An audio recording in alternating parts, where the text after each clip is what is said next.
जय श्री महाकाल, जय महाकाली। स्वागत है हमारी YouTube चैनल में। तो चैनल को सब्सक्राइब कर दिए, बगल में बेल आइकॉन है उसे दबा लीजिए ताकि हमारी कोई भी वीडियो हो आप उसे देख सकते हैं, रीड कर सकते हैं, समझ सकते हैं।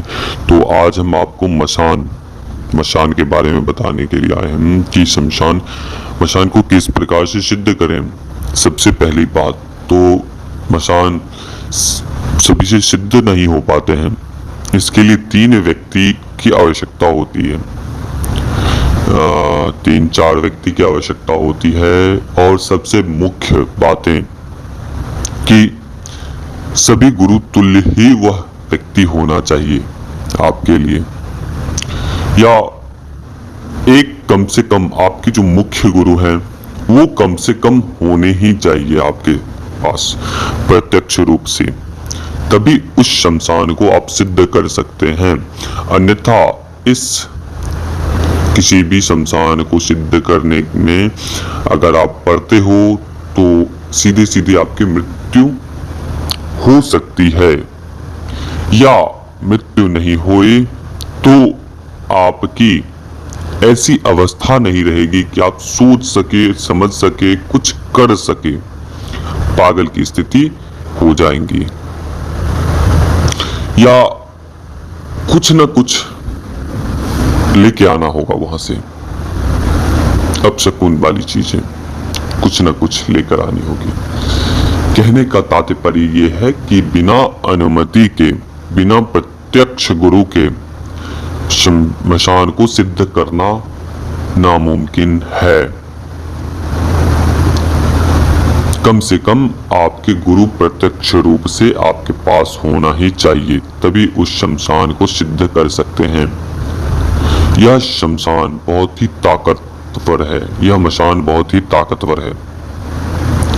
मशान के एक मुख्य देवता होते हैं जो पूरे शमशान अपने साथ लेकर चलते हैं। उस मशान देवता की, वह मशान शक्ति की मैं साधना आपको बताने के लिए आया हूं। बहुत क्लिष्ट साधना है, बहुत क्लिष्ट। जितना आप शमशान जागरण में नहीं आपको मतलब कि आपको उतनी ऊर्जा की आवश्यकता होती है, लेकिन मशान सिद्धि करने के लिए बहुत ताकत की आवश्यकता होती है। बहुत व्यक्ति को परहेज की आवश्यकता होती है। मतलब कि कहने का मतलब है कि उसके अंदर मजबूत दिल होना चाहिए। अनेक प्रकार की शक्तियां नजर आएंगी, अनेक प्रकार की शक्तियां आपसे डराएगी, धमकाएगी, पटकने की कोशिश करेगी आपको, लेकिन थकना नहीं है। अगर आप थक गए तो समझो कि कुछ भी प्राप्त नहीं हो पाया। तो थकना नहीं है, ना ही डरना है, ना ही झुकना है आपको, बस लगे रहना है। कोई भी शक्ति, चाहे वो मशान हो, कुछ भी हो, अपने साधक को कभी भी नुकसान नहीं पहुंचाती है, कभी भी नुकसान नहीं पहुंचाती है। अगर वो आपको नुकसान दे दिया तो समझो कि वो हो ही नहीं सकता कि वो अपने साधक को नुकसान पहुंचाए। ठीक है, मेरी बात को समझ लो, नोट कर लो आप। ठीक है, तो आगे बढ़ते हैं हम लोग। तो सबसे पहली बात तो कोई भी शक्ति अपने साधक को नुकसान नहीं पहुंचाती है। वो आपकी कुछ समय के लिए आपको चेक करती है, परीक्षा लेती है कि हमारा साधक कैसा है, क्या मेरा यह दुख बर्दाश्त कर पाएगा, क्या मेरा वियोग वो बर्दाश्त कर पाएगा। वो आपकी परीक्षा लेता है।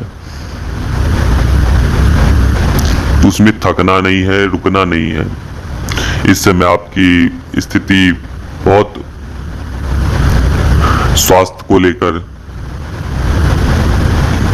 मन में नए नए विचार आना लगेगा कि अभी के अभी इस साधना को छोड़कर छोड़ दूं। ऐसे ऐसे ख्याल मन में आएंगे, तो छोड़ना नहीं है, आपको करते रहना है। और फिर आपको करते करते, यह साधना 21 दिनों की है टोटल, और टोटल 21 दिनों की साधना है। अगर आपने इस शक्ति को सिद्ध कर लिया तो आप समझो कि पूरी शमशान की शक्तियों को सिद्ध कर लिया। इसमें कच्चा पक्का कलवा वगैरह सब कुछ आ जाते हैं इस शमशान में। राक्षस, ब्रह्म राक्षस आदि बहुत सारी शक्तियां उसमें आ जाती है यह मशान में। तो इनकी साधना किस प्रकार से करनी है? इनकी साधना थोड़ी भयावह साधना है, और वही व्यक्ति इस साधना में हाथ डाले जो व्यक्ति दिल का मजबूत हो और इस शक्ति का कभी भी दुरुपयोग नहीं करना है, कभी भी भूलकर नहीं करना है इस शक्ति का दुरुपयोग, खास करके मारण प्रयोग में। अगर व्यक्ति इस शक्ति का प्रयोग मारण प्रयोग के लिए कर दिया जाए, साधक ऐसे जिस पर किया गया हो और वही साधक ऐसे बलवान हो या प्रयोगकर्ता के ऊपर गया हो और वो व्यक्ति विद्वान हो, सबसे पहली बात तो ये मसान संभलता नहीं है सभी के ऊपर में। अगर जिस कार्य के लिए भेज दिया ना, तो 3 दिनों के अंदर अंदर ये अपना कार्य करके आ जाता है। छोटे छोटे कार्य ये 3 घंटे, 2 घंटे, 5 घंटे में ये करके तुरंत लौट जाते हैं, मिनटों में खत्म करके आ जाते हैं। किसी का तंत्र एक चुटकी में वो निकाल कर फेंकते हैं, एक चुटकी के अंदर में। जो मसान रखता है उसे केवल आप मसान रखकर और उन्हें एक बार याद कर लो, सामने प्रेत को बिठा दो, तुरंत हाजिरी भरेगा वो। केवल आप याद करो मसान को, सिद्ध किए हुए व्यक्ति उस मसान को याद करे और फिर एक प्रेत को बिठा दिया जाए या कोई बड़ी से बड़ी शक्ति बिठा दिया जाए, तुरंत उछलना कूदना शुरू कर देगा वहीं पे। तो मसान ऐसी ताकत होती है। तो करना क्या है, आपको शराब लेनी है। उससे पहले आपको, जब आप शमशान के अंदर प्रवेश करोगे तो उससे पहले आपको कुछ सम्मान होते हैं। यह एक तामसिक साधना है, इसमें सभी प्रकार की शक्तियां आ जाती है। एक मशान सिद्ध करने के बाद से सभी प्रकार की शक्तियां, सभी प्रकार की।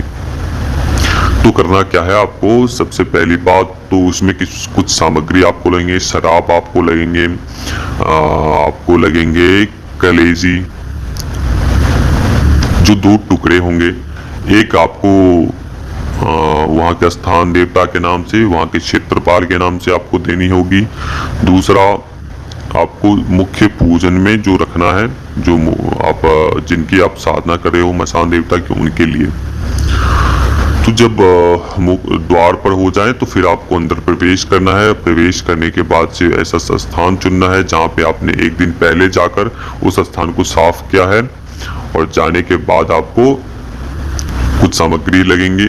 और मैं एक जड़ी में बताता हूँ आपको, मूसले का जड़ आपको प्राप्त हो जाएगा, और दूसरा लाजवंती का जड़।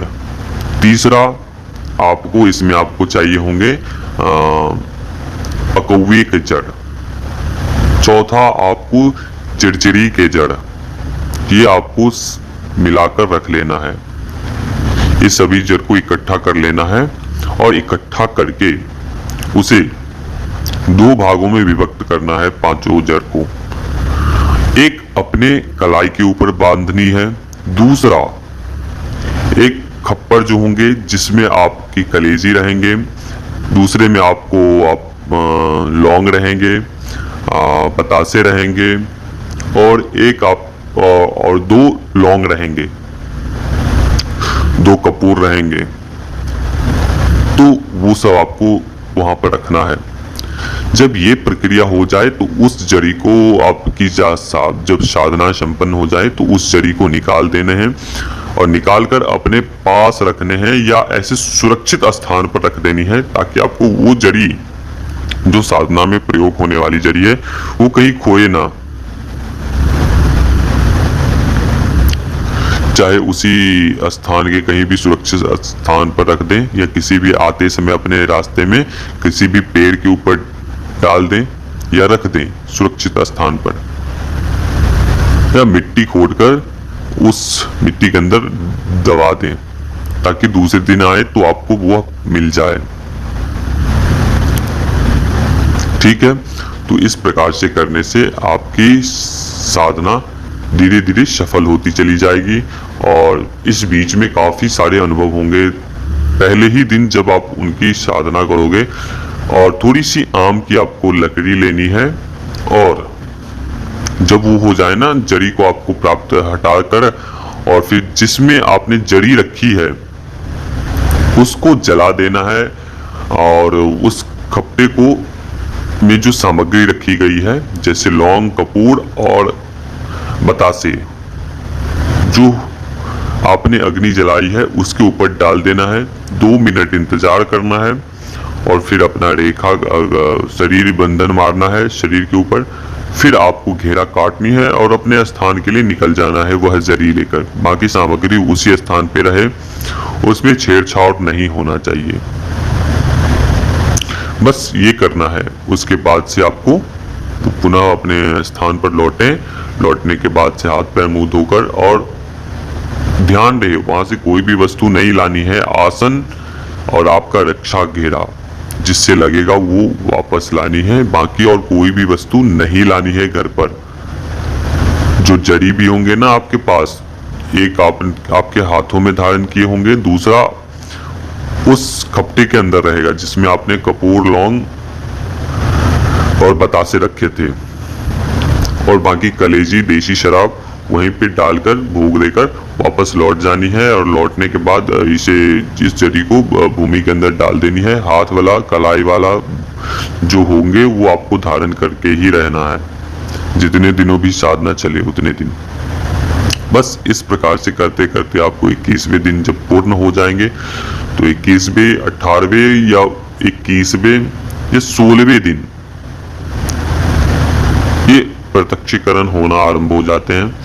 आएंगे, बहुत जोर जोर से चिल्लाएंगे, बोल उठ जा यहाँ से, तुम्हारी मौत आ चुकी है, इस प्रकार से आपको धमकाएंगे कि यहाँ से चला जा, नहीं तो मैं तुम्हें छोड़ूंगा नहीं, आज तुम शमशान से भी निकल के नहीं जाएगा। ऐसे ऐसे बातें आपको बताएंगे कि वो आप सोच भी नहीं सकते हो। तो साधक को इस समय संयम रखना चाहिए। केवल अपने जो मंत्र पढ़ रहे हैं उसके ऊपर केवल ध्यान देनी है। अपने किधर भी आपको ध्यान नहीं होना चाहिए, ना दाहिने बाएं ऊपर नीचे कहीं भी नहीं होना चाहिए। बस आपको मुंडी झुकाकर आपको जो मंत्र आप जप रहे हैं केवल वही आपको ध्यान करने हैं। लेकिन आपको परछाइयां दिखेंगी, आप समझ सकते हो, क्योंकि देखिए जब तक आप कोई भी व्यक्ति करेगा नहीं तो समझेगा नहीं। जिसके ऊपर मुसीबत होती है वही जानता है कि मुसीबत क्या होती है, और जिसके जीवन में खुशी होती है तो वो मुसीबत का क्या मोल जाने।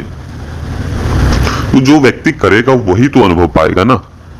जो व्यक्ति करेगा नहीं तो वो कैसे अनुभव पाएगा, वो तो पा ही नहीं सकता है। जो व्यक्ति कोई वस्तु